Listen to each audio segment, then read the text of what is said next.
Ովքեր են իր հետ թուղթը գրում բարևներ եւ ամենակարևոր միտքը ասում է շնորհք եւ խաղաղություն ձեզ։ Սիրելի եղբայրներ, քույրեր, երբ որ բոլոր բարևները կարդաք, հետո նորից կկարդաք, արդեն վերջը կկարդաք, բոլոր թղթերի վերջը։ Բոլոր թղթերի վերջում կգտնեք շնորհքը ձեր ամենուն հետ լինի։ Ուրեմն հեթանոսած վարդապետը Պողոս առաքյալը իր բոլոր գրվածքները, իր բոլոր մտքերը, իր բոլոր քարոզները առանց մեկ բացառության սկսվում է այդ խոսքերով շնորհք եւ խաղաղություն ձեզ։ Ոչ մի անգամ հակառակը չի գրված, որովհետև հակառակը սուտ է։ Այսինքն ոչ միտեղ չի գրված խաղաղություն եւ շնորհք ձեզ։ Բոլոր տեղերում գրված է շնորհք եւ խաղաղություն ձեզ։ Եղբայրներ, քույրեր, որովհետև կա շատ պարզ մի պատճառ։ Երբեք ու երբեք չի կարող մարդու սրտում լինել խաղաղություն, եթե նրա հետ չի Տիրոջ շնորհքը։ Ես նորից կրկնում եմ, երբեք ու երբեք որևէ մարդու սրտում չի կարող լինել խաղաղություն, եթե նրա հետ չի Տիրոջ շնորհքը։ Դրա համար էլ առաքյալը բոլոր թղթերը սկսում է շնորհք եւ խաղաղություն ձեզ։ Աստված դրել է իմ սրտում մի փոքր բացենք այդ խորհուրդը։ Այն խորհուրդը, որ խաղաղությունը հետևում է միայն եւ միայն Տիրոջ շնորհքին։ Եղբայրներ, քույրեր, եթե որևէ մարդու ըմբռնման մեջ, հավատքի մեջ չկա Տիրոջ շնորհքը, այդ մարդը կամ փարիսեցի է, որ ուխտերը կուլ է տալիս, մժեղները քամում եւ իր հոգու անխաղաղությունը սվաղում է։ Իր հոգու խորքում իհարկե կա անխաղաղություն, կա դատարկություն, վիշտ կա, բայց նա հարբում է, այդպես ասած, մարդ-մարդ հարաբերություններով եւ ուխտերը կուլ տալով, մժեղները սվաղելով, այդ անխաղաղությունը ուզում է վարագույրի տակ թաքցնել։ Իսկ եթե որևէ մի մարդ բացարձակ անկեղծ ուզում է Տիրոջ օրենքը պահել եւ մժեղները թողած զբաղվում է ուխտերով, մարդը հանդիպում է մի լուրջ ճակատամարտի, որ հայտնաբերում է, որ մեղքի բնությունը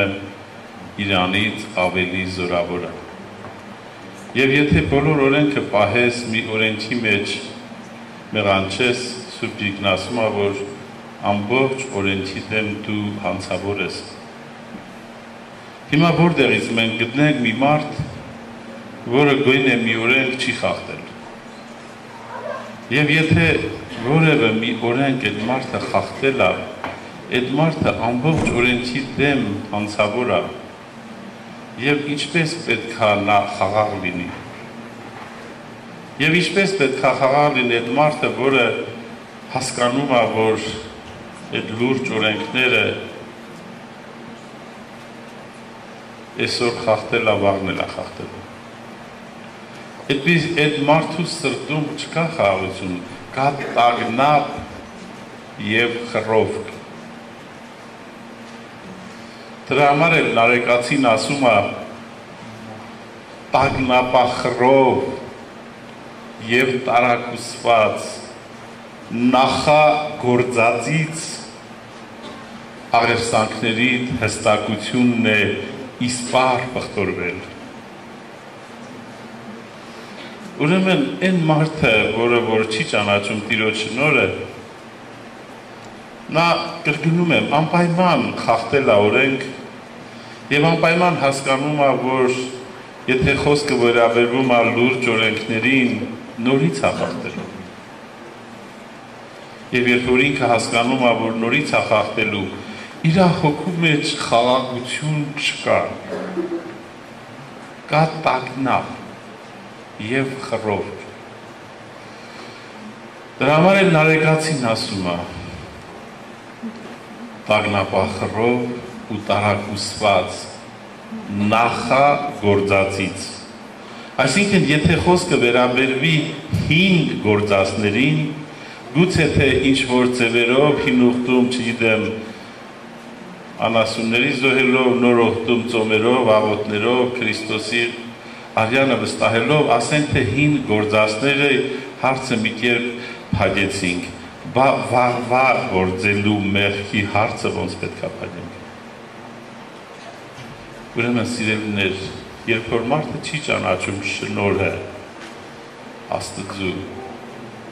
նա երբեք չունի խաղաղություն։ Դրա համար Պողոս առաքյալը իր բոլոր թղթերը առանց մի հատ բացառության սկսում է շնորհք եւ խաղաղություն ձեզ։ Մենք ուզում ենք հասկանալ Սուրբ Հոգով։ Եթե այստեղ լրիվ գիտնականները լեն, այս մեր խոսածից ոչ մի բառ չեն հասկանա։ Որովհետև Սուրբ Գիրքն ասում է, որ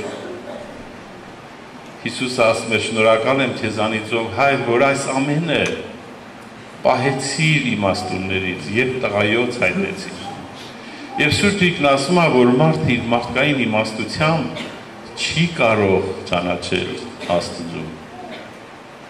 Այսինքն, եթե հիմա այս զալում հավաքվածն են լրիվ գիտնականներ, ոչ մի բառ չեն հասկանա, թե ստեղից ինչա խոսվում։ Այս դուք պետք է հասկանաք, որովհետև հոգևոր ըմբռնումը շնորհքի Սուրբ Հոգու հայտնությունն է, որովհետև դուք այսօր ծառավով եկել եք հանդիպելու Տիրոջ հետ։ Ուրեմն ձեր սրտում խնդրեք, որ Սուրբ Հոգին օգնի լուսավորի Աստծու խոսքը, տեսնելու Աստծու խոսքի մեջ շնորհը։ Եղբայրներ քույրեր, շատերն են ինձ մոտեցել, ոչ թե մի հոգի, ոչ թե երկու հոգի, 3 կամ 10, ասում են, ես տեսնում եմ, որ այն ժողովրդի մեծամասնության մեջ կա ուրախություն, կա խաղաղություն, կա երկնքից իջած կյանք, բայց իմ մեջ չկա, եղբայր ջան։ Լրիվ սառած, լրիվ իմ սիրտը ոնց որ թե քար։ Ես երևի թե արժանի չեմ, որ Տերը ինձ այցելի, եւ ես եկել եմ ճամբար այն հույսով, որ պետք է հանդիպեմ Հիսուսի հետ եւ խաղաղությամբ գնամ, բայց հեսա մոտենում է վերջի օրը եւ տեղի չի ունեցել այդ հանդիպումը։ Ում հետ որ տեղի ունեցել է փառք Աստծու։ Թող խնդրեմ, որ աճեն այդ շնորհքի մեջ։ Ում հետ որ տեղի չի ունեցել, խնդրում եմ լսեք շատ ուշադիր, որ այս աղոթին տեղի ունենա։ Աղոթից առաջ պետք է որ Աստծու խոսքը մաքրի մեզ թերահավատությունից, մարդկային վկայություններից եւ մեր մտածմունքներից։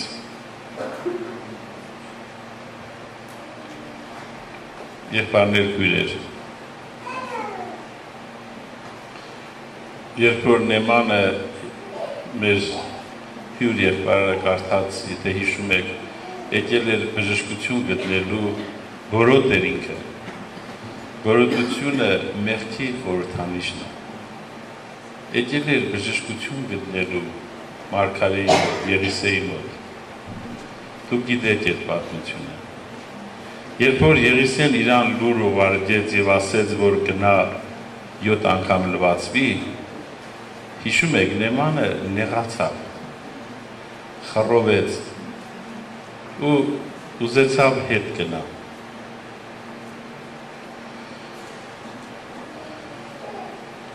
Ինչու, եւ այդ խռովելուց առաջ ինչ ասեց, հիշում եք Նեման, ինչ խոսեց։ Ասավ, ես մտածում էի, որ Մարգարեն պետքա դուրս գա, պետքա ինձ դիմավորի, իրա ձեռքը պետքա իմ վերքերի վրա երերցնի եւ իրա Եհովա Տեր Աստծու անունը կանչի եւ ես բժշկեմ։ Թվում է, թե այդտեղ ոչ մի տարօրինակ բան չկա, չէ, լրիվ նորմալ մտածելակերպ է։ Մարգարեն դուրս գա, իրան դիմավորի, իրա ձեռքը վերքերի վրա երերցնի եւ իրա Եհովա Տեր Աստծու անունը կանչի եւ բժշկվենք։ Բայց ոչ մի նման բան չկա։ Իրա մտածածը չեղավ։ Մարգարեն ուղարկեց մի մարդ, որ իրան ասեց Նեման, գնա 7 անգամ լվացվի եւ կբժշկվես։ Սիրելի եղբայրներ, քույրեր, 7 անգամ պետքա լվացվել բժշկվելու համար։ Նա լվացվում էր Հորդանան գետի մեջ։ Դուք պետքա լվացվեք Աստծու խոսքի մեջ։ Աստծու խոսքը կենաց ջուրն առաջին է, երբ որ մարդը հանդիպում է մեղքի բնությանը։ Սիրելի եղբայրներ, քույրեր, մենք միշտ չի, որ համարձակվում ենք Աստծու շնորհը քարոզել իր ամբողջ ճոխության չափով։ Անկեղծ եմ ասում, միշտ չի։ Ոչ լար եղբայրը, ոչ վրեժ եղբայրը, ոչ էլ Պավել եղբայրը, միշտ չի, որ քարոզում են ամբողջ ճոխությունը, որովհետև երբեմն լինում է վտանգ, որ լսողները կարող է սուր կողմը դարձնել, ինչպես որ Պողոսի խոսքերն էին սուր կողմը դարձնում։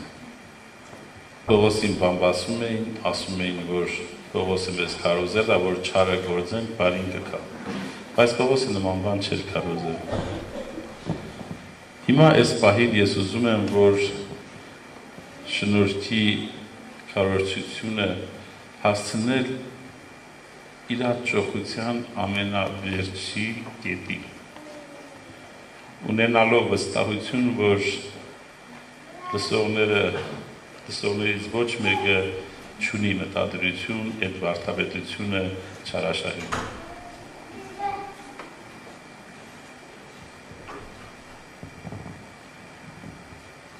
Երբ որ մարդը հանդիպում է,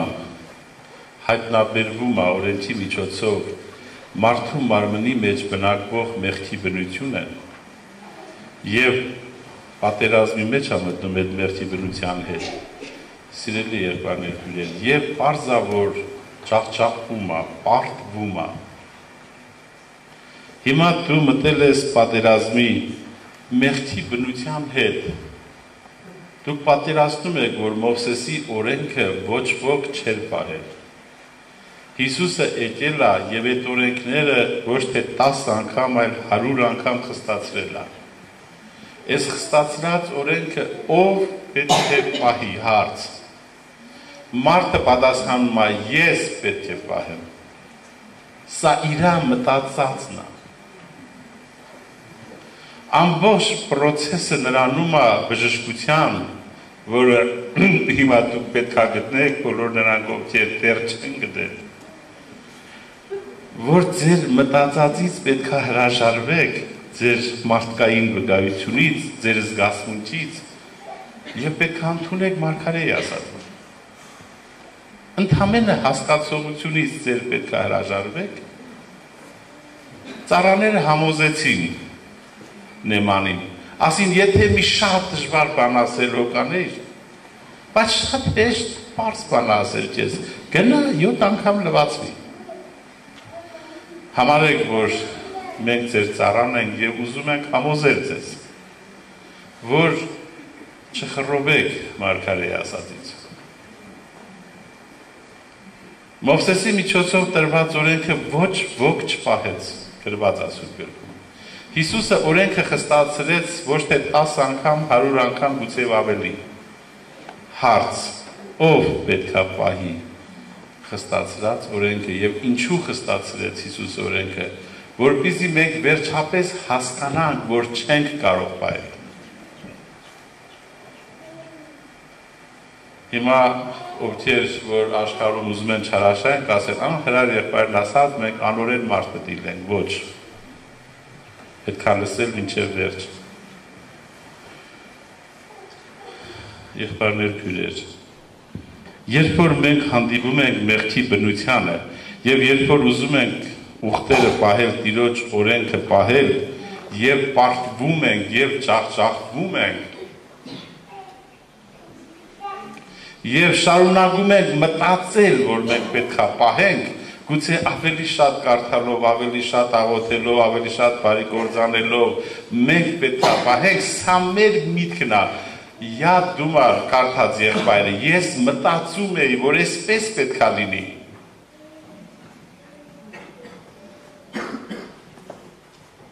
Պետք է ինձ դիմավորի։ Հիմա դուք պատերացրեք մի վիճակ, որ դուք շատ մեղքերից պարտված եք, ջախջախված եք, արյան մեջ կողպած եք։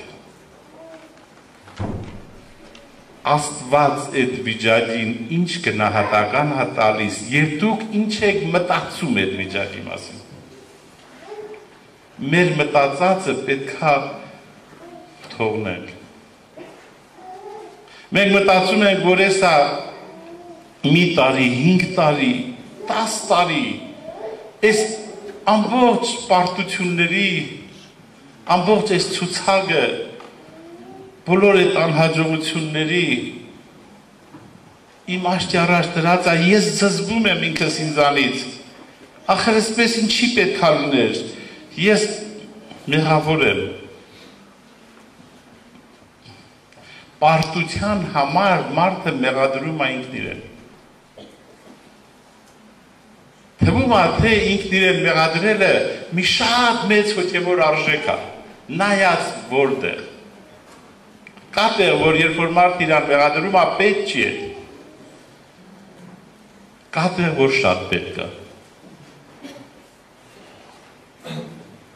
Հիմա երբ որ մարդը պարտությունների ցուցակի մեջ է, բայց ինքը իր ամբողջ հոգով սրտով մինչև արյուն թափելու աստիճան հակառակ կա մեղքին։ Ինքը պատրաստ է ինքնասպանել է պրծնելու այդ վիճակից։ Բայց պարտությունների ցուցակի մեջ ինքը իրան մեղադրում է։ Ասեմ, եղբայր ջան, ինչ ես քեզ մեղադրում։ Այդ մեղադրանքի տակը ինչ կա։ Եթե դու քեզ մեղադրում ես պարտվելու համար, նշանակում է դու դեռ հույս ունեիր, որ կարող էիր հաղթել։ Դու դեռ մտածում ես, որ կարող էիր հաղթել, բայց որ պարտվել ես, դրա համար դու քեզ մեղադրում ես։ Նշանակում է քո այդ միտքը, քո մտածածը, որ դու իվիճակի ես մեղքի բնությանը հաղթել, քո այդ մտքից, քո մտածածից դեռ չես հրաժարվել։ Դեռ օրենքի հոգեբանությունից չես հրաժարվել, դեռ շնորհքը դու մերժում ես։ Քեզ որտեղից էլի խաղաղություն։ Դու մտածում ես, որ դու կարող էիր մեղքի բնությանը հաղթել, այդ հբարդությանը հաղթել, նախանձին հաղթել, հարևանի ոչ մի բանին մի ցանկայ օրենքը պահել դու մտածում ես եւ հիմա որ պարտվել ես այդ պարտությունների նկարը դրած է քո առաջ դու նայելով այդ նկարի նորից մտածում ես որ ես ինչքան մեղավոր մարդ եմ, պիղծ մարդ եմ, ես նորից պարտվել եմ, ես նորից այդ արարքները թույլ եմ տվել։ Այդտեղ դու քեզ մեղադրում ես։ Շատ վատ ես անում։ Երբ որ գալիս է հարցը ճանաչելու, որ բոլորս Ադամորդի ենք, Ադամի մեղքի բնությունը ժառանգաբար մեր մեջ այդտեղ շատ լավ է որ մենք ճանաչում ենք։ Բայց երբ որ մենք մեղքի բնության դեմ պատերազմի ենք ելել, ոչ ենք ասել, կռիվ ենք սեփարավորի դեմ եւ պարտությունների շարանը մեր առաջ դրած է, եթե մենք հավատանք Աստծո վկայությանը, ոչ թե մարդու վկայությանը։ Աստծո վկայությունը նա է, որ առանց աստվածային կյանքի ներկայության քո հոգու մեջ դու դերի ես մեղքի բնության, դու ստրուկ ես, այդ մեղքի բնությունը քեզանից զորավոր է։ Հիմա դու կամ պետք է շարունակես մտածել նեմանի նման ու խռովել, կամ պետք է ասես հարց ես Տեր Աստված,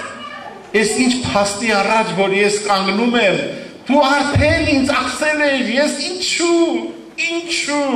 չէի լսում քեզ, ինչու էի քեզ հակառակվում, ինչու Պողոս Արաքյալը հեթանոսած վարդապետը, որի միջոցով շնորհքը հայտնվել է, կարող է չամաչել եւ հայտարարել, որ ինչ որ ուզում եմ անեմ, չեմ կարողանում, ինչ որ ատում եմ, զայն եմ անում, եթե չուզածս բանը կնեմ, արդ ոչ թե ես կնեմ զալիկա հավամեղքը, որի մեջ բնակած է։ Ինչու նա չի ամաչում այդ խոստովանությունը անելուց դու ամաչում ես, դու համոզված ես, որ կարաս հաղթես մեղքի բնությանը։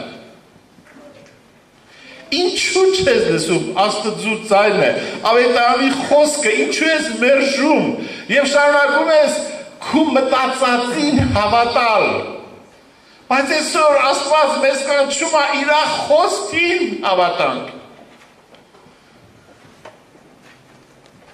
Դե հիմա ուշադիր լսին, ինչ ասում իր խոսքը։ Իր խոսքը, որը գրված է Հռոմեացիս 7-րդ գլխում, ասում է, որ մարդկային զորությունը տկար է մեղքի բնության դեմ։ Ասում է այդ խոսքը։ Հիմա դու կամ քու մտածածին պետք է շարունակես հենվել, կառչել, կամ պետք է հավատաս Աստծո խոսքին։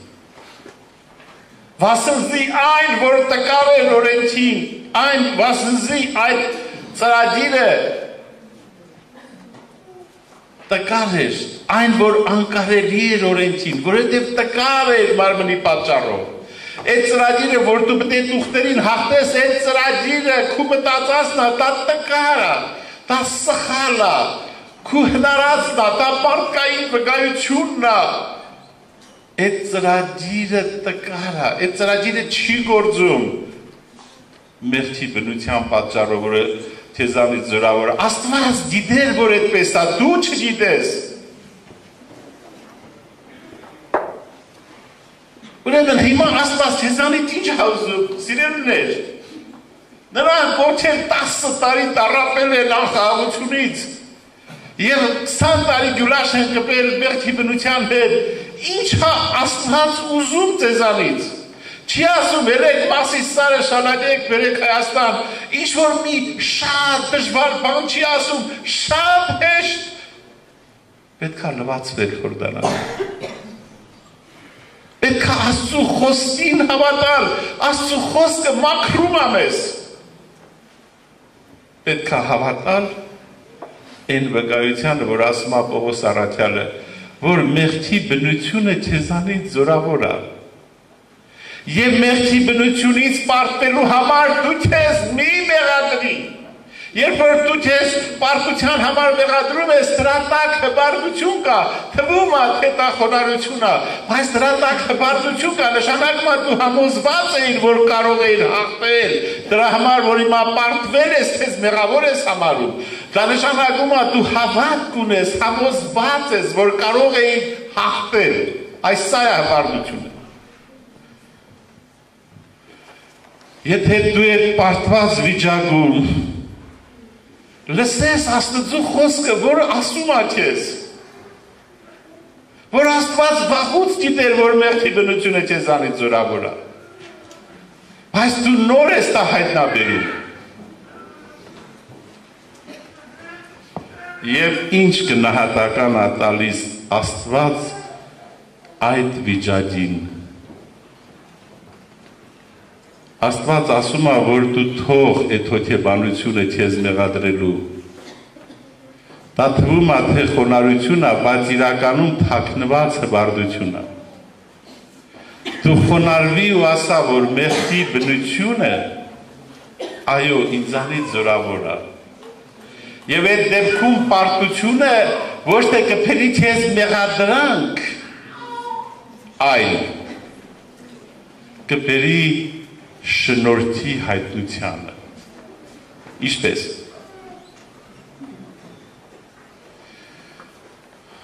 Մի եղբայր ասում էր, եթե կա պարտություն, ուրեմն կա պատերազմ։ Եթե կա պատերազմ, ուրեմն կան կռվող կողմեր։ Եթե կան կռվող կողմեր, այդ քո մեջ ովքեր են կռիվանում։ Ով է ում հետ կռիվանում։ Դա նշանակում է, որ դու քո ազատ կամքով, քո ներսի մարդուն նայելով կռվես եղել մեղքի բնության դեմ, փարավոնին ոչ ես ասել, մինչև արյուն թափելու աստիճան պատերազմի ես ելել, եւ ասում ես, ես հավատում եմ, որ աշխարհի մեջ, մեղքի կյանքի մեջ, մարդ հարաբերության մեջ չկա կյանք, ես հավատում եմ, որ իմ կյանքը Քրիստոսն է, դրա համար ուզում եմ հրաժարվել մեղքից։ Աստված ասում է, լավ է, մի անգամ լվացվել ես, արդեն պարտության համար քեզ չես մեղադրում, հիմա երկրորդը լվացվի։ Մի ասա, որ քո հիմնական նպատակն է, որ հրաժարվես պրծնես մեղքից։ Ադամը մեղքեր չուներ մինչև այդ ծառից ուտելը, բարի ու չարիգնության ծառից ուտելը, բայց քանի որ տենած ծառից չեր կերել, էլի իրան լավ չեր զգում։ Սուրբ Գիրքն ասում է, որ Տերը ասեց, աղեք չէ, որ Ադամը մենակ լավ։ Ուրեմն ամբողջ հարցի լուծումը տենած ծառն է, աստվածային բնության հայտնությունն է մեր մեջ։ Հիմա երկրորդ լվացումը արա, ասա Տեր Աստված։ Եթե այս 10 տարի իմ ամբողջ նպատակը այս մեղքերից ազատվելն էր, հիմա փոխվել այ նպատակը։ Հիմա ես ուզում եմ սովորել քո լեզուն, ավետարանի լեզուն, շատ մասերով ու շատ կերպերով Աստված մեր հայրերի հետ խոսելով, մարգարեներով այս վերջին ժամանակներս իր որդիով խոսեցավ։ Ինչ է նշանակում իր որդիով խոսեցավ։ Իր որդիով խոսեցավ նշանակում է քո բոլոր խնդիրների, քո բոլոր պահանջների, քո բոլոր խնդրանքներին Աստված մի պատասխան ունի, դա իր որդին է։ Հիմի որ դու իրան խնդրում ես, ասում ես Աստված ջան, 10 կիլո զորություն դու հպարտությանը հաղթեմ, 20 կիլո զորություն դու նախանձին հաղթեմ, այս մյուսին հաղթեմ, զորություն ես ուզում իրանից, իրան պարտադրում ես, որ իր սերը արտահայտվի քեզ զորություն տալով։ Աստծո խոսքը ասում է Հիսուսը իր աշակերտներին զորություններ շատ էր տվել։ Դևերը հանում էին, աղտերը բժշկում էին, բայց մի տեղ, որ յուղում իրանց հյուր չընդունեցին, ասեցին արեք աղոտ կանենք, բոլորին սատկացնենք։ Դու ինչու ես Աստծուն պարտադրում, որ Աստված իր սերը քո վրա պետք է արտահայտի բաժին զորություններ տալով, որպեսզի այս ցուցակներից ազատվես։ Հիմա դու լսի ավետարանը, որը մի նախադասության մեջ կա Աստված այդպես իրենց աշխարհը, մինչև իր միածին որդին տվեց։ Սա է ավետարանը։ Հիմա այդ որդին չես տվել թե չի տվել, հիմա դու քու անհավատությամբ մի խանգարի, մի փակի դուռը, որովհետև Քրիստոս կանգնած է քո սրտի դրանում, թակում է դուռը, որպեսզի դու բաց անես ու ինքը ներս մտնի։ Դու ասում ես, ես մեղավոր եմ, եթե Տերը ինձ հանդիպի, ինձ կդառնի, որովհետև պարտությունների ցուցակ, դու այդ պարտությունների համար քեզ մեղադրում ես, որովհետև չես ուզում հասկանալ, որ Աստված քեզ պարտությունների համար չի մեղադրում, որ եթե Աստված գիտի, որ մեղքը քեզանից զորավոր է, նա քեզ մեղադրում է քո մտածածների համար, ոչ թե պարտությունների։ Ուրեմն հիմա դու լսի Աստծո խոսքը։ Եթե քու պարտված վիճակի նկարը նշանակում է, որ դու մեղքի բնությանը ոչ ես ասել, եւ Հիսուսին այո ես ասել, Հիսուսին այո ասելու պատճառով դու նման ես անառակ որդուն, որ ասում է գնամ հորս տուն, ընդեղ իմ հոգից սովալ չի մնա, այդ մի ճիչը քո սրտից բավարար է, որ հայրը քեզ արդարությամբ պատմուճար հագցրել է քեզ, դու տեղյակ չես դրանից։ Աստված քեզ կյանք է պարգևել, դու տեղյակ չես դրանից, դու խաբար չես, թե դու ինչ ունես։ Հիմա իմացիր, տեղյակ եղիր։ Մի հատ այո ասելով, Աստված քեզ տալիս է իր որդու արդարությունը որպես հավիտենական պարգև։ Հավատքով արդարացած լինելով, մենք խաղաղություն ունենք մեր Տեր Աստծու հետ Հիսուս Քրիստոսի ձեռքով։ Լսիր, շատ ուշադիր։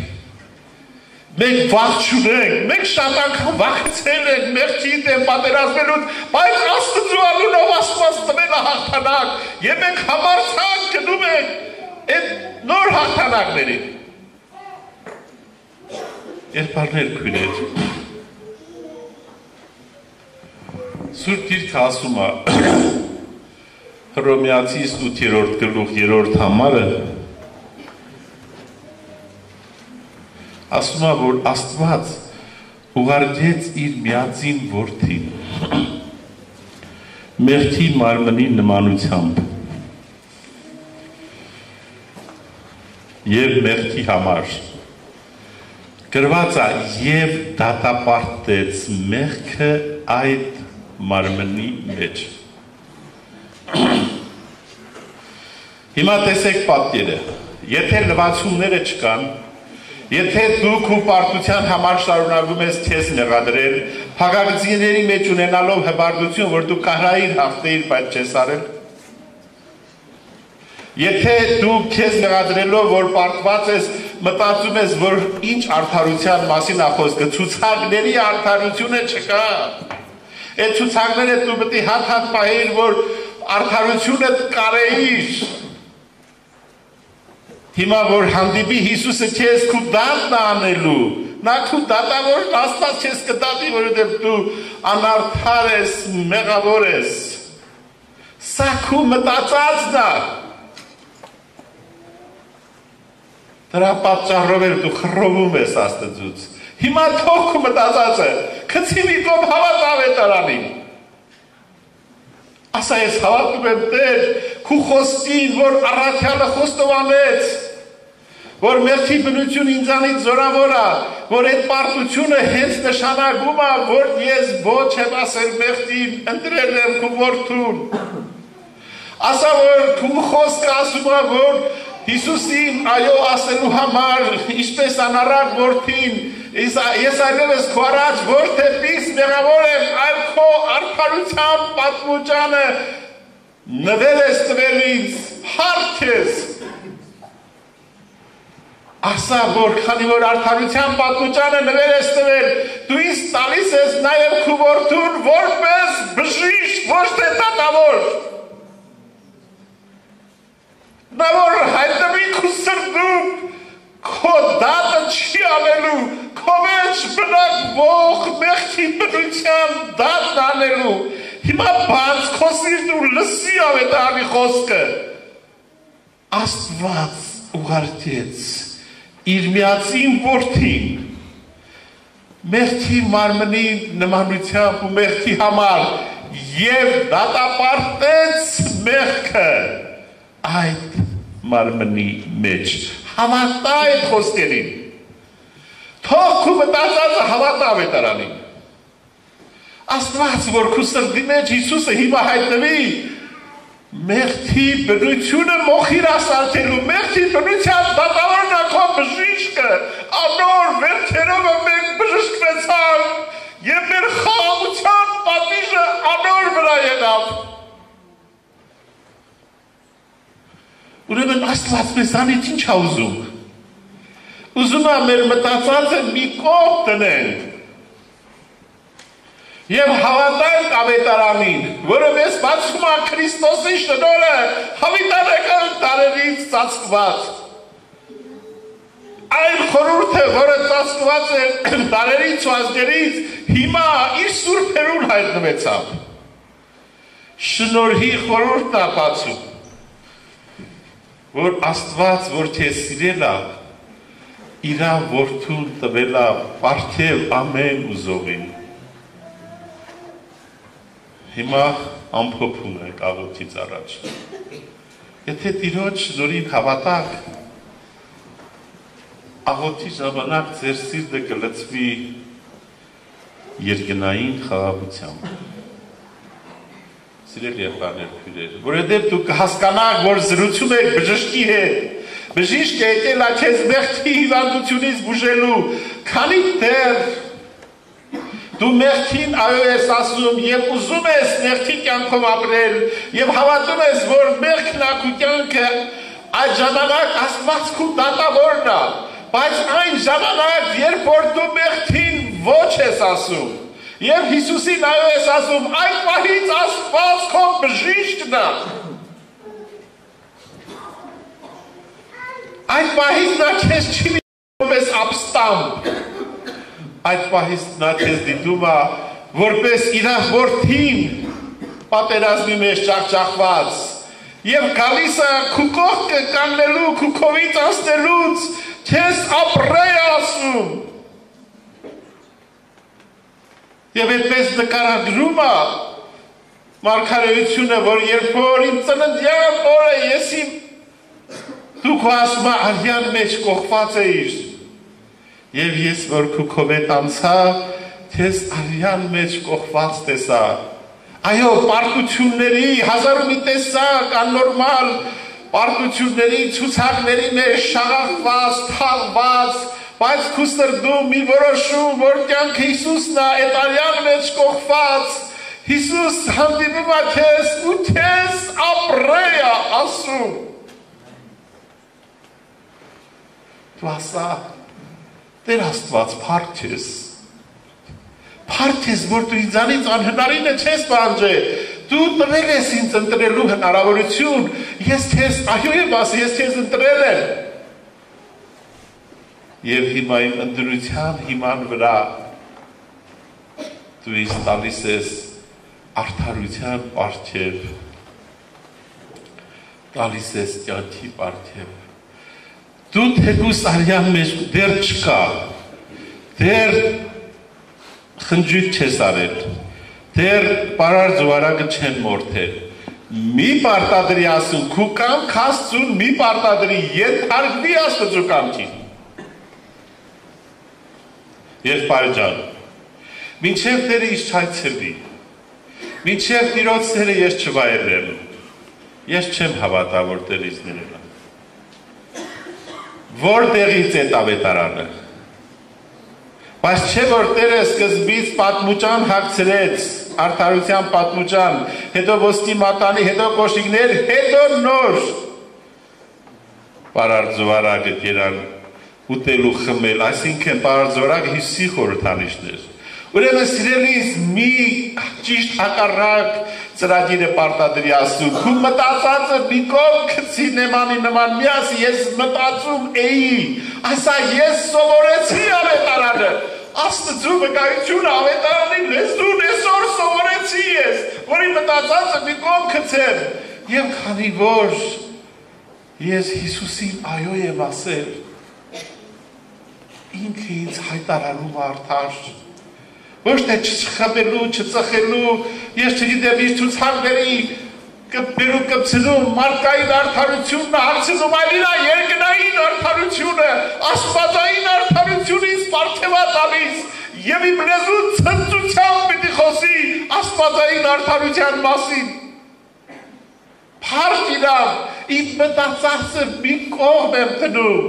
ասում եմ, հավատում եմ քո խոսքին, որի մեջ բացված է շնորհը։ Դրա համար բոլոր թղթերը սկսվում է շնորհ եւ խաղաղություն ձեզ։ Եվ բոլոր թղթերի վերջում գրված է շնորհը ձեզ հետ լինի։ Սիրելի եղբայրներ, քույրեր, Աստված, եթե մարդը մեղքը սիրում է, մարդուն նայում է որպես ապստամբ իր դեմ։ Աստված, երբ որ մարդը մեղքին ոչ ասում ու Հիսուսին այո ասում, մարդուն նայում է որպես դերինգած զավակ, որովհետև նա ընդունել է Հիսուսին, իրեններուն եկավ եւ իրենները զինք չընդունեցին, բայց որոնք որ զինք ընդունեցին, անոնց իշխանություն տվեց Աստծու որդիներ լինելու։ Ուրեմն քեզ նայում է ոչ թե որպես ապստամբ, եթե դու մեղքին ոչ ես ասել, այլ քեզ նայում է որպես իր զավակը, որ թշնամին մեղքի թշնամին է գերի անգել, ուղարկում է իր որդուն, քեզ գերությունից ազատելու եւ երկնային կյանքը բերելու քո սրտի մեջ, որը լինելու է աստվածային սեր, հավիտենական խաղաղություն, Սարոնի ծաղիկ դաշտերի շուշան եւ Աստված ինքը կհայտնվի քո մեջ ու դու կհասկանաս թե ինչքան քաղցր է վայելել իրան ամեն բանը որ բացադրում է Տիրոջ խոսքը հենց որ մարդը ճանաչում է որ իր մարմնի մեջ մեղքի բնություն կա եւ պատերազմ կա եւ ինքը այդ մեղքի բնության դեմ անսուր է, այդ պրոցեսը խավար առաջացնում, բայց մարդը գտնում է գանձերը շատ ճիշտ է դա, սիրելիներ, հիմա դու ընդամենը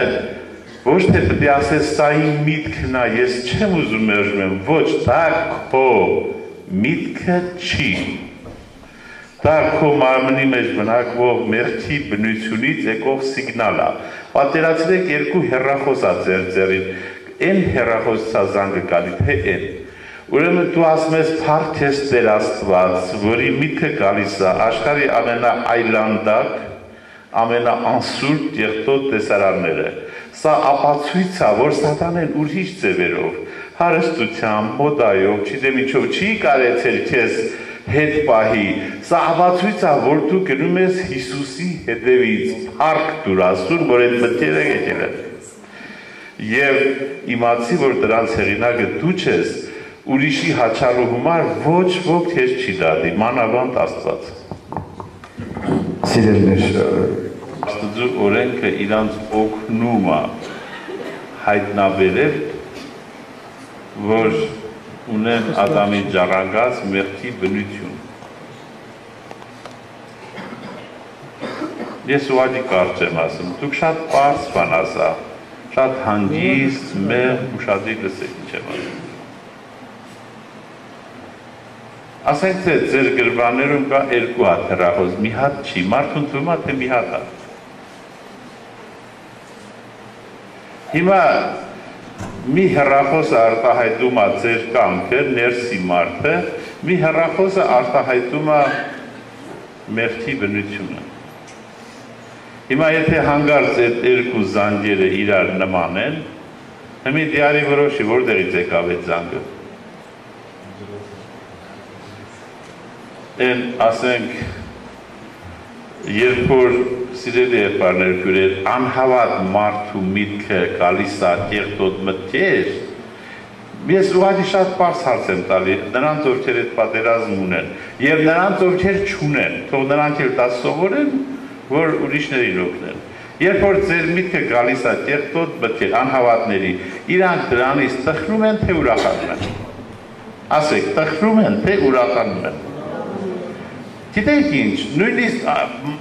Սուրբ Գիրքը վկայում է, որ իրանք պետք է նստեն, մտածեն նոր տեսակի այլանդակություններ հնարեն։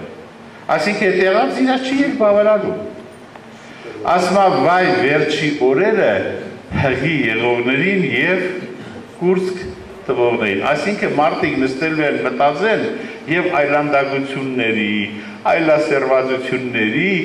նոր տեսակներ ստեղծեն, հնարեն, որովհետև այդ իրանց ուզածն է դուր է գալիս, իրանք որ մեղքի բնությանը այո են ասել։ Իսկ երբ որ մեր միտքն է գալիս որևէ այլանդակ բան,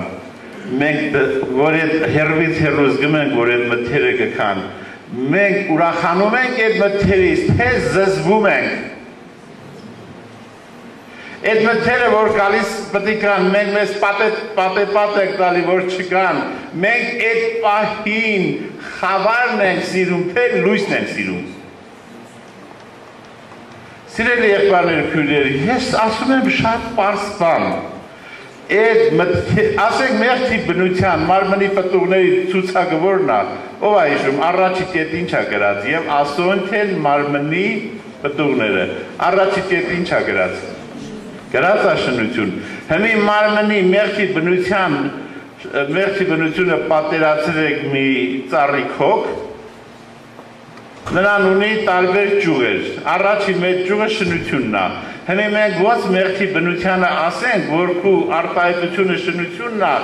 դու ուրիշ ձևի արտահայտվի։ Ոնց գնանք շանը ասենք, որ դու շուն չնայած գիտենք, որ շուն ես, բայց մի հաչա։ Եթե նա շուն է, նա պետք է հաչա։ Եթե դա մեղքի բնություն է, նա պետք է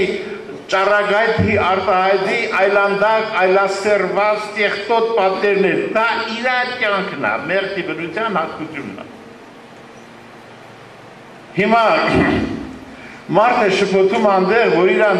ներսի մարդու նայելով հավանում եմ Աստծու օրենքին, որ ասում է միշնանար։ Բայց ուրիշ օրենք եմ տեսնում իմ մարմնի մեջ, գրված է այդպես։ Այսինքն, այդ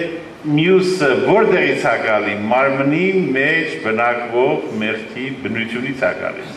որը պատերազմ է մտքի օրենքի դեմ։ Հիմա եթե մի մարդ հլի խելքու միտքը, որ ինքը մենակ հարստանա, չէ ագահության գերիլի, այդպես սա կյանքը նվիրի հարստանալ, մերնի, դեսադան իմ արիշ կա, իրանն ու իրանը, կամ ասենք մի ուրիշ կուրթի տրվի, և այլ, չեմ ուզում ժամանակը դրա վրա ծասել, հազար ու մի բանով մարդիկ զբաղում ծերանում մերնում է, բայց երբ որ մարդը բացահայտ գնում է Տիրոջ հետևից, սատանային էլ ուրիշ բան չի մնում, բացի զրպարտել, ասեք եղբայրներ քույրեր, հետևեք եղբայրներն ինչ են ասում,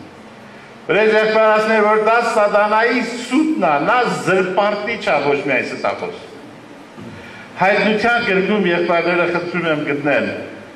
գրված է և վար ձգվեցավ բանսարգուն, որը ինչով էր զբաղված։ Ցերեկ ու գիշեր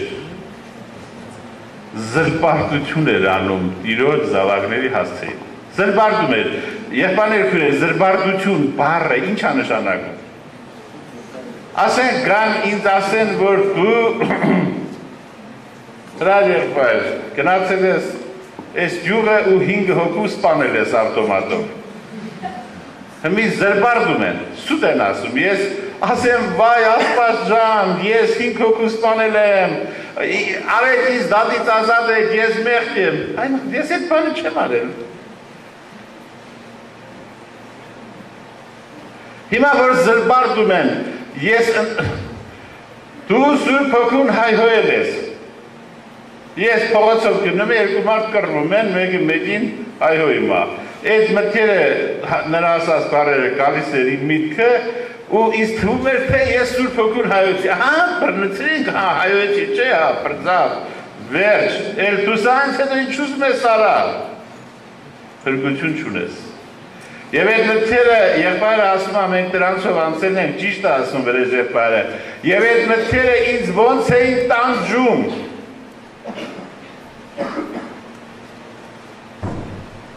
Ես մի անգամ մի հատ մեծ քարոզիչի պատմեցի իմ վիճակը։ Նրա անունն էր Սարգիս Կոնսուլյան, բապտիստական եկեղեցու քարոզիչներ, մեր հին Վազգեն կաթողիկոսի հետ սովորել էր երկու մեծ հոգևոր համալսարան էր ավարտել։ Չարենցի փողոցի վրա կա այդ ժողովարանը, հիմա էլ կա։ Դեր մեր եղբայրներին հանդիպել պետությունը հետևում էր,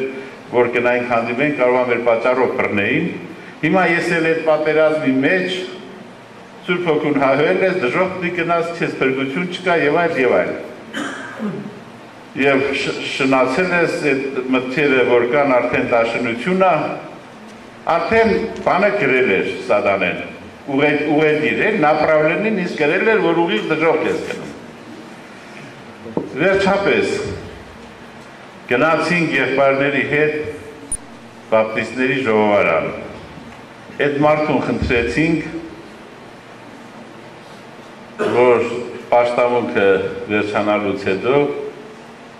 զրույց անենք։ Ինքն էլ շատ լավ եղբայր էր, 80-նոց մարդ էր, նստեց մեզ հետ սկսեց զրուցել։ Երբ որ ես պատմեցի իրան, գիտեք ինձ ինչ ասավ, եղբայրներ կուրել։ Ասավ, տղա ջան, երբ որ գետի միջից ձուկը բռնում են, ու շպրդում են ափ, այդ խես ձուկը ասավ շնչահեղձությունից,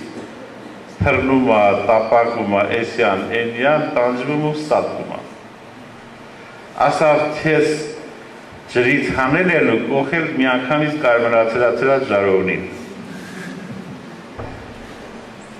Պատկերացնում եք, ասենք ժարովնիկը կարմրած,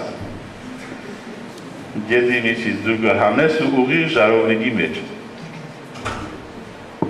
Ասավ, քո վիճակը էդ է։ Բայց այդ ամենը ինքը բացատրեց, գալիս է նրանից, որ Սատանայի ասած այդ ստերին դու հավատում ես, որ իբր դու ես արել։ Ասենք հնանում այդ բանը քո վրա, դու մենք ունենք մի հատ մեծ բանաստեղծ, ամենայն հայոց բանաստեղծ էին ասում, Հովհաննես Թումանյան։ Գրել էր, մի քանի քուրեր էր լնում, մեծ քուրը մի օր նստում ենթադրում է։ Գնացի մարդի, ունեցա որդի, գդակը Պոպոս, անունը Տիկոս։ Վելավ, ծառին, լևենգավ, քարին, վայ, Տիկոս ջան։ Հետո հերվիստենում է քուրը գալիս է, արի անվախմոր քուր, արի տեսքու, վերջ են մյուսնակալի բոլորով սուտ են անում։ Ասմա սրանց միջի խելքով մարդը հերն ալում, ունեցած չունեցած միլուց ես ալում, բերում են այդ եզներներ մորթում են, Տիկոսի թելեխը տալիս են,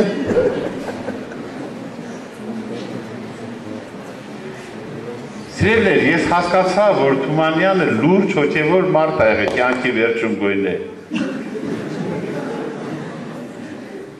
որ այդ բաները ընկալել է, գիտեք, այդ Տիկոսի մայը կատարվել է, մենք 7 քուր չենք, 7 եղբայր էինք, հոգևոր եղբայրներ, Ես ասում էի, ես հայհոյել եմ Սուրբ Հոգում դժոխք եմ գնում, արի ամբաղթովիկ, արի տեսքուր, ասում էր ես էլ եմ հայ, ես էլ եմ դժոխք գնում, ու 7 հոգով մեր քելեխն էինք ուտում սարում։ Բայց այս ամենը սուտ էր, դա մեզ հետ ոչ մի կապ չունի, սիրելիներ, դա սատանան դրդում է և մեր մարդկային լեզվի հնարածն է, որ իբր թե մենք քիչ մեղքեր ունենք, մի հատ էլ սուտ մեղք ենք ուզում մեր վրա դնել։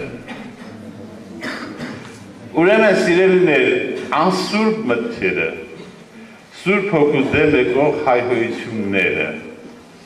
դա սատանայի վերջի ճիգն է, ձեռը փրփուրներին գցելն է, որպեսզի քեզ հետ պահի Տիրոջ Հիսուսին հետևելուց։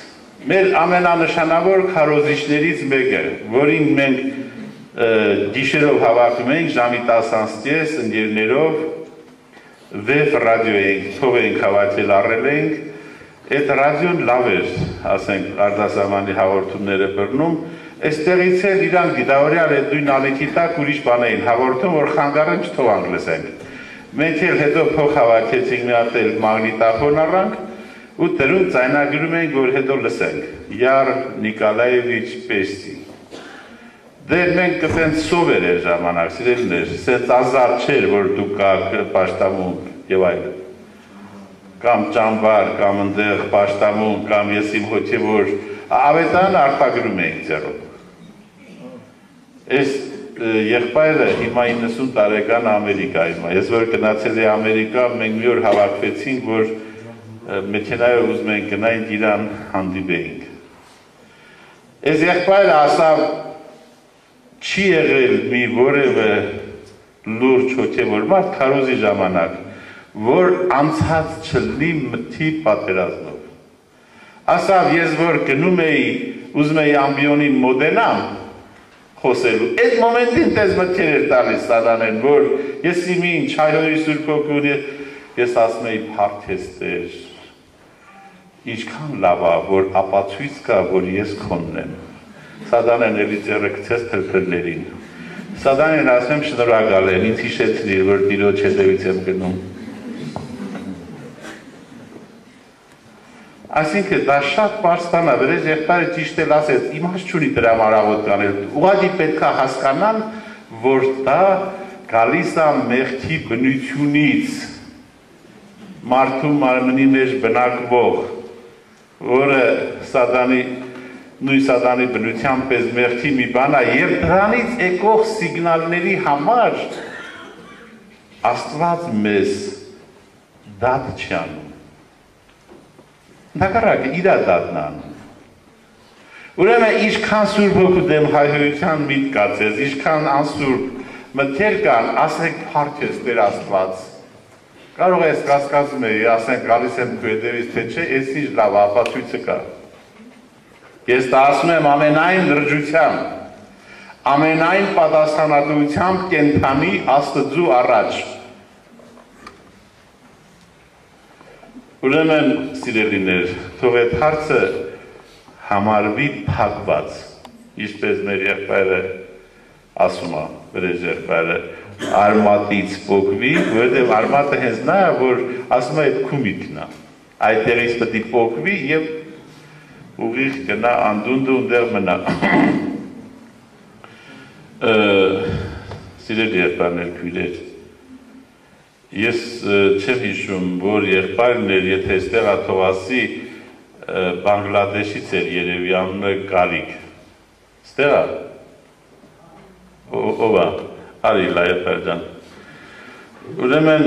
ես ուզում եմ, որ եղբայրը ինձ մի վկայություն պատմեց, թե ոնց է իր մեջ ինչ-որ բան փոխվել, նպատակ է, արի եղբայր ջան։ Հիշում ես ինձ ինչ պատմեցիր։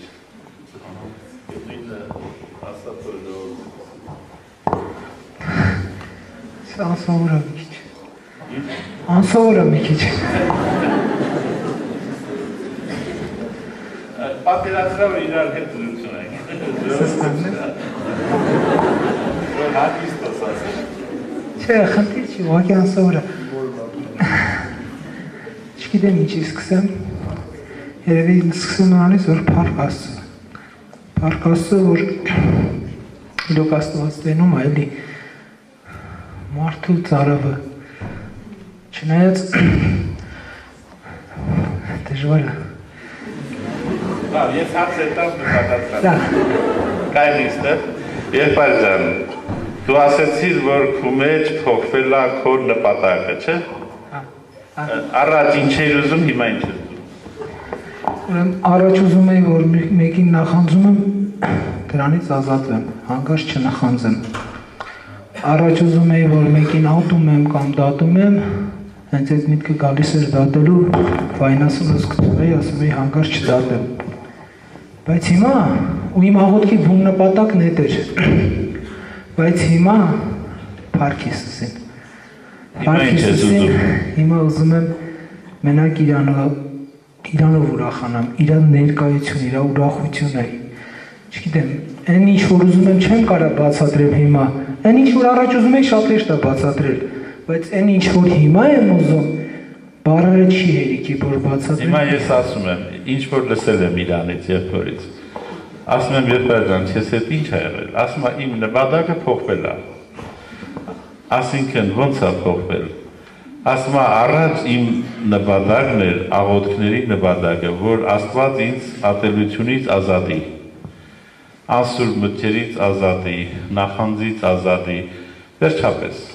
բայց հիմա իմ աղոթքի նպատակն է, որ ես հանդիպեմ Հիսուսի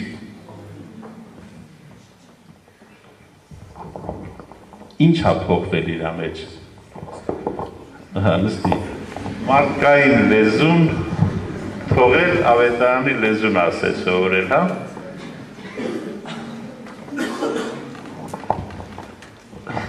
Ավետարանի լեզուն ինչ է ասում, որ Աստուծոսերը մեր վրա ոնց արտահայտվել, Աստված այնպես սիրեց աշխարհը, չէ, որ ինչ արեց, որ իր միածին որդին տվեց։ Ուրեմն Աստուծոսերը արտահայտվում է նրանով, որ մեզ տալիս է իր միածին որդին, մենք մեր մարդկային լեզվով, որ խոսում ենք ասում ենք, ոչ թե ավետարանի լեզվով, մարդու հնարած ավետարանի լեզվով, որ խոսում ենք, ասում ենք մեզ մի 10 կիլո զորություն տուր, նախանձից ազատվենք, ես նախանձը, մի 100 կիլո զորություն տուր, ես ատելությունից ազատվենք, սրանից այդ ցուցակներից ազատվելը համարում ենք մեր գործը և խնդրում ենք, որ Աստված ձեր կողքից միջից օգնի։ Ու որ այդ օգնությունը չենք տենում, ասում ենք, Աստված ջան, Տերը թողների, ասում ենք, դու հեչ խիղճ չունես, ես ես պատերազմի մեջ, ես ուզում եմ կատարեմ այդ գործը, ես ցուցակներին հաղթեմ, ախր կողքից միջից օգնի։ Եվ հանգարց բացվում այն ինչ որ եղբայրը կարոզում էր, որ 2000 տարի առաջ խաչի վրա Հիսուսն ասեց, ամեն բան կատարվեցավ, դու այն ինչ որ ուզում ես հիմա կատարես, կատարված է անցյալում։ Սա ինչ է նշանակում, սիրելիներ, սա նշանակում է, որ երբ որ դու ավետարանի լեզվով խոսես, դու կհասկանաս, որ քո հետ պարտված և ջախջախված և մեղքի դերի վիճակում Աստված քեզ սիրում է։ Եվ այդ սերը ոնց արտահայտվում։ Աստված այնպես սիրեց աշխարհը, մինչև որ իր միածին որդին տվեց, բաժին զորություններ չտվեց մեղքի ցուցակների հետ յուլաշ գտնելու։ Որտեղ Աստված գիտեր, որ իր որդու ներկայությունից ամեն մի խավար ցրվում է, ամեն մի անմաքրություն այրվում է իր որդու ներկայությունից։ Արևին ասում են, արի փնտրի ստեղ ինչ-որ մի խավար հոր կարի մի հատ փնտրի գտի, հին ժողովրդական առագա, Արևն ասում է, ես մանեկա չգտա մի հատ խավար տեղ, հետ ոնց կլի, ասում է, դու որտեղ հայտնվիր, ընդեղ լույս եղավ, խավար դու ոնց կգտնես։ Սիրելի եղբայրներ, քույրեր, ուրեմն եթե մենք խոսում ենք ավետարանի լեզվով, տեսեք, ես ուղղակի սրտումս Աստված դրել է, ոչ բոլորը, բայց մի 3 կետ ուզում եմ ձեզ հիշացնեմ, ու մենք փառք տանք ասում, որ Աստված մեզ սովորացնում է ավետարանի լեզուն։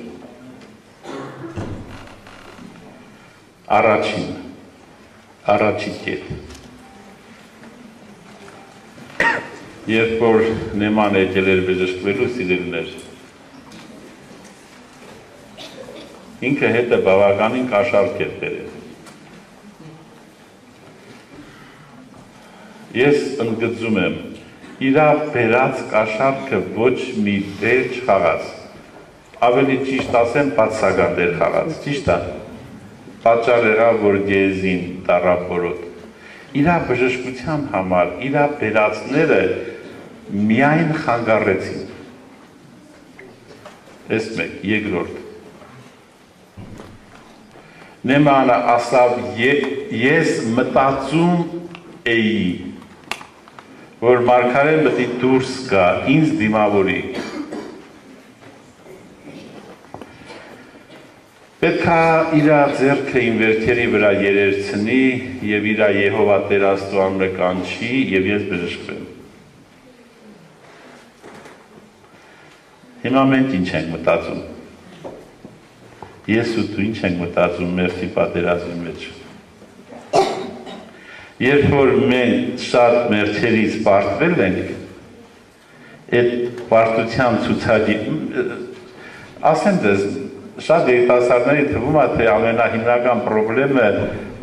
երիտասարդական այդ դժվարություններն է սուտը։ Ես հետո հասկացա, որ ամենալուրջ պրոբլեմը խոսելն է։ Հետո Տերը ինձ հասկացրեց, ասեց, որ ով որ ինքն իրենից է խոսում, իր անձի փառքն է փնտրում։ Հվարդությունը մարդը շնչում է այդ ուղղակի։ Ես հասկացա, որ դա չի համարում եք պրոբլեմը, ամենաուժեղ արտահայտվող։ Հիմա դու պարտությունների մեջ ես։ Ինչ ես մտածում պարտվելուց հետո։ Ասում ես, ախ Աստված ջան, մեղաչես, ներողություն, ախր ես ես բանը պետք է չանեի, ներիր ինձ, պիքս մեղավոր ես։ Թվում է թե խոնարհվում ես, բայց սուտ է։ Այդ խոսքերի մեջ թաքնված դու հվարդանում ես։ Այսինքն ո՞նց ես հվարդանում։ Այսինքն դու որ ասում ես, ես ես բանը պետք է չանեի, նշանակում որ դու հավատում ես, որ կարող ես չանել այդ բանը, չէ՞։ Այսինքն այստեղ խոսքը մժերների մասին չի, խոսքը լուրջ բաների մասին է, հպարտության, հարևանի որևէ բան ցանկանալու, ատելության, մարդկանց մեջ երևալու, երբ որ դու ասում ես, որ մեղաչ ես, ներողություն, Տեր Աստված, ախր ես այս բանը պետք է չանեի, ներիր ինձ, նշանակում է դու հավատում ես, որ կարող ես չանել։ Նշանակում է դու դեռ մինչև դեռ չես խոնարհվել, չես ընդունում քո գերության փաստը։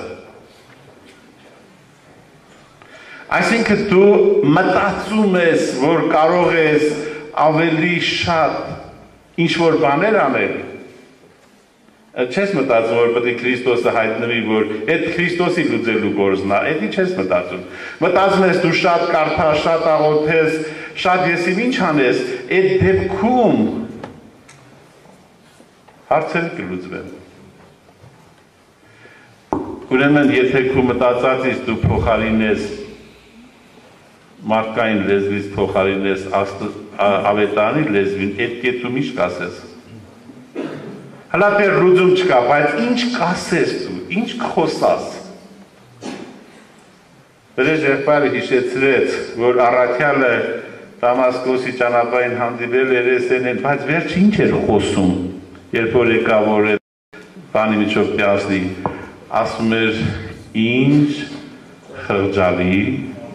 մարդ եմ ես, ով զիս պիտի ազատե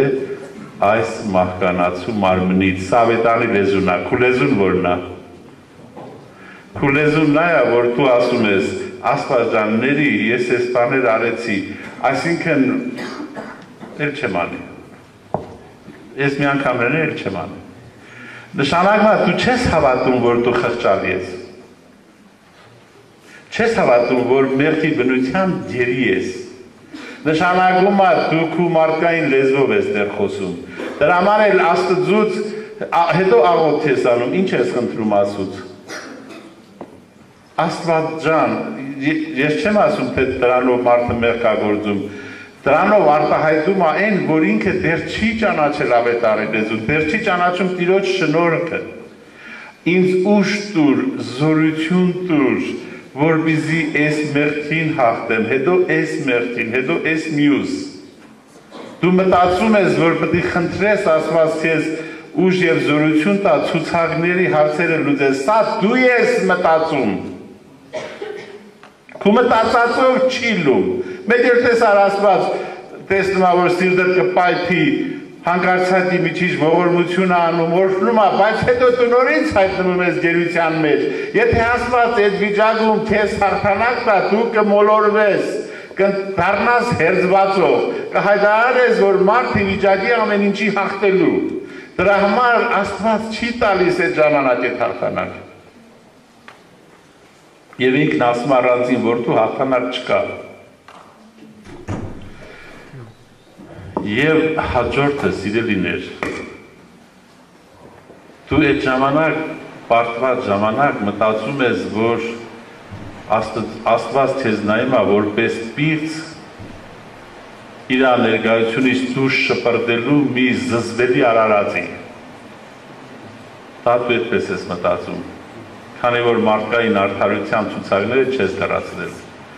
Բայց իրականության մեջ Աստված քեզ նայում է որպես իր որդին գերին գած։ Որովհետև քանի որ դու այդ պատերազմը քո մեջ սարքվել է, դա նշանակում է, որ դու մեղքի բնությանը ոչ ես ասել։ Այդ պարտության փաստը էլի ենք ասել, եթե կա պարտություն, կա պատերազմ, եթե կա պատերազմ, կան կռվող կողմեր, դա նշանակում է, որ դու քո ներսի մարդով մեղքի բնությանը ոչ ես ասել։